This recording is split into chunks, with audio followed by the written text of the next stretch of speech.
munaasabadan oo ahayd mid si ballaaran loo soo agaasimay ayaa siyaasiyiinta oqaasha waxgaradka haweenka iyo dhalinyarada beesha Maxamed Sheekh Saxaaq ee Cimraan ay ku muujiyeen cududooda taageero ee ay u hayaan xisbiga mucaaridka ah ee wadani waxaana munaasabadan ka qayb galay isla markaana qaabilay taageerayaashan mugga leh musharaxa madaxweynaha xisbiga mucaaridka ah ee wadani Cabdiraxmaan Maxamed Cabdilaahi Ciro gudoomiyaha xisbiga Xirsi Cali Xaaji Xasan iyo sidoo kale mas'uuliyiin ka tirsan xisbiga wadani siyaasiyiin oqaal waxgarad iyo mudan kale oo munaasabadan ka hadlay ayaa sheegay in beesha Maxamed Sheekh Saxaaq ee Cimraan ay codkooda ku dhisi doonaan musharaxa madaxweynaha xisbiga wadani iyo gudoomiyaha xisbiga marka koobaad waan idin soo dhawaynaynaa gudoomiye iyo madaxweyne waan idin soo dhawaynaynaa gobolka Burco waxaan idin soo dhawaynaynaa oo aan idin martisooraynaa codkii beeraha Cimraanna waa idin martisooraynaayo waa idin soo dhawaynaynaa annaga xirsi waa noo Cabdiraxmaanna waa noo xirsi codka aanu hayno waxaanu dhammaan siinaynaa xisbiga wadani isagoo kumbuleeda insha Allah ta'ala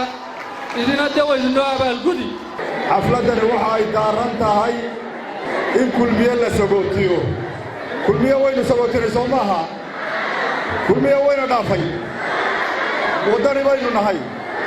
yaynu dhisaynaa maanta Cabdiraxmaan baynu dhisaynaa yaynu kala dhisaynaa Xirsi Cali Xaaji Xasan gudoomiyaha xisbiga wadani sida caawan xafladda u qabanay waa sida Muuse Biixi Cimraan ma yaqaano maanta isbaranaya Muuse Biixi oo maanta Cimraan isbaranaysaan waa inoo maalinta doorashada iyo farta sidaas oo maaha waxaan naga go'an inaanu labadii gacmoodba tii madaxweynaha iyo tii xisbigaba inaanu bixinno oo israacino oo aanaan wax ka taraarin annaga waana aragsaan xisbiga wadani ayaanu annagu ku tashanay halaal ugu tashanay inaanu ku codkayaga siino hiilka ugu horeeya ee aynu dalka ugu hiilinaynaa waa codka weeye codka soo bixin mayno musharax iyo gudoomiye maanta waxaa naga gudoontaan Cimraan oo oolihiisii jiidanaya oo u diyaar garoobay doorashada oo u diyaar garoobay isbedelka annagu ma nihin qolada wadani ku cusub qoladii ururka kala soo bilowdaan nahay taageerida iyo isgarabtaaga xisbiga wadani iyo musharaxa madaxweynaha Cabdiraxmaan Maxamed Cabdilaahi sida hore loo sheegay Cimraan oo xisbiga muwaasasiin ayuu ka yahay caawa ku soo biiri maayo codka musharaxa iyo codka xisbiga way bixinayaan iyagu labalabayn maayaan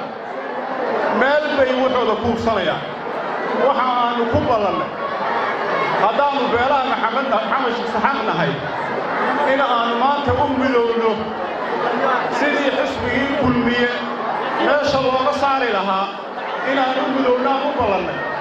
waxaan maanta halkan uga mahadnaqayaa deegaankaan ka soo jeedo beelaha Maxamed Sheekh Saxaaq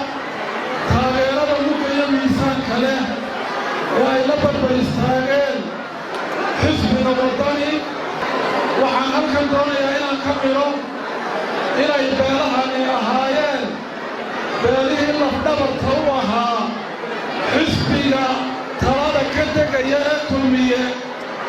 inay ka mid ahaayeen deegaanadoodu deegaanada codka ugu badan kulmiye ka soo helo kulmiye baybay Cabdiraxmaan Maxamed Cabdilaahi Xirsi Cali Xaaji Xasan wadani madaxweyne dhaarti baa ku hadhay maantana way soo geeyne Cimraan adigu ku diyaar yahay codka xisbiguna labadaba waan ku siinaynaaye ku bil khayr sabab kale Cabdiraxmaan Maxamed Cabdilaahi mudane madaxweyne waxaa diyaar lagu leeyahay cod iyo cudud badan lagu taageero aynu dhisi doonnaa xisbiga rajada shacabka oo hormuudka yahay mudane xirsi cali xaaji xasan عاوق بيشا محمد سحسعاق موسى حباشة الدنيا لبي عاوة إيه كردي إيه الكيبا كردي عاوة ونباطي موسى بيحي يقول بيبا عاوة ونباطي ما أنت اسبدل دونك وحا